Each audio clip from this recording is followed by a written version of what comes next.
China and South Korea had a battle. It was Japan that got wiped out in the end. This is the true story of the shipbuilding industry. Over the past 20 years, the most significant event in global shipbuilding has been the showdown between China and South Korea and Japan, the real romance of three kingdoms. China's shipbuilding has a long history, once leading the world. However, during the Great Navigation era, it began to fall behind. After the Industrial Revolution, a technological gap widened with global maritime powers, leaving China's navy blockaded at its doorstep. After the founding of the People's Republic, China began modernizing its shipbuilding industry.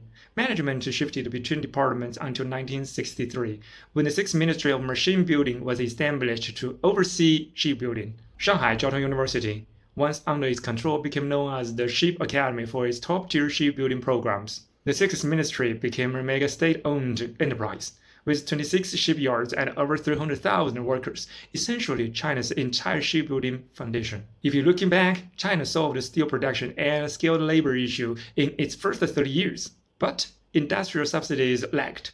With limited resources and a higher priority industrial projects, China couldn't compete with Japan and South Korea's capital-intensive industries at the time. So, in the 1980s and 1990s, while Japan and South Korea battled fiercely, China quietly grew. By 1995, it surpassed Germany to become the world's third-largest shipbuilding nation.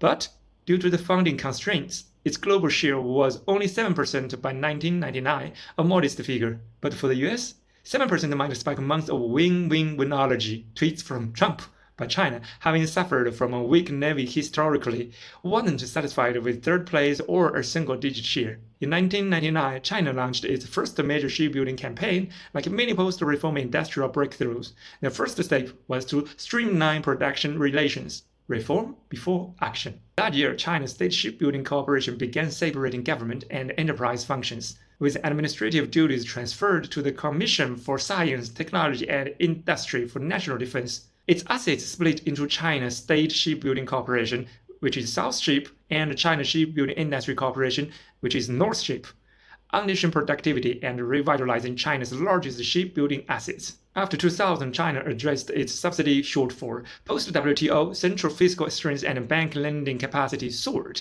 enabling massive shipbuilding infrastructure projects. Beyond the South and North Ship, state-owned enterprises like China Merchants, China Resources, and COSCO, plus many private firms joined the industry. Local governments with shipbuilding potential eagerly pushed expansion. In 2006, the National Development and Reform Commission released the medium and long-term development plan for the shipbuilding industry, significantly boosting government support. Surging global trade fueled massive shipping demand, benefiting domestic shipbuilders first. In this shipbuilding frenzy, state-owned enterprises charged forward.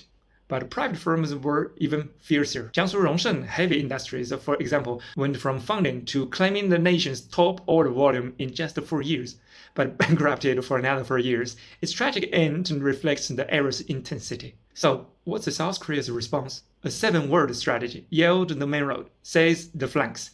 This meant abandoning no-end ships and focusing on high-value types like LNG carriers, cruise ships, and large container ships. Unable to outcompete China in the low-end market, South Korea targeted Japan and Europe's high-end product lines. Market share changes show China's share surging, overtaking Japan in 2008 to become the world's second-largest shipbuilder. By 2010, it surpassed South Korea to take the first place. South Korea's share dipped slightly from 32% in 2000 to 29% in 2010.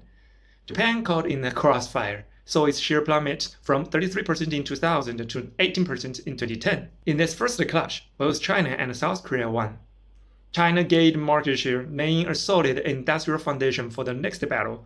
South Korea dominated high-end ships, reaping huge profits. Japan was the biggest loser. Its share further squeezed. By 2010, global shipbuilding entered a downturn. China and South Korea posed to clear excess capacity. China faced the most complex situation, with over 2,000 big shipyards flooding the industry. When the market clutched, even major South and North shipyards posted losses, and the smaller yards collapsed. China did something counter-cyclical that South Korea couldn't. A naval shipbuilding boom. From 2011, ships like 052D, 05C, 071A, 055, 075, and 903 became a feast of military enthusiasts. While driven by defense needs, this boom helped top shipyards weather the storm. Most low and mid-tier capacity was cleared through market forces. This clear-out was brutal. From 2010 to 2016, active Chinese shipyards dropped from 405 to 208. Completed tonnage fall from 65 million DWT to 35 million DWT, and order backlogs shrank from 196 million DWT to 100 million DWT. A huge shipyards faced bankruptcy and restructure. The survivors were the elite, large state-owned yards like Jiangnan and Hudong, and private giants like Yangzijiang and New Times. By 2016, after this mid-game breather, China launched its second campaign against South Korea. Follow me, let's witness another great battle.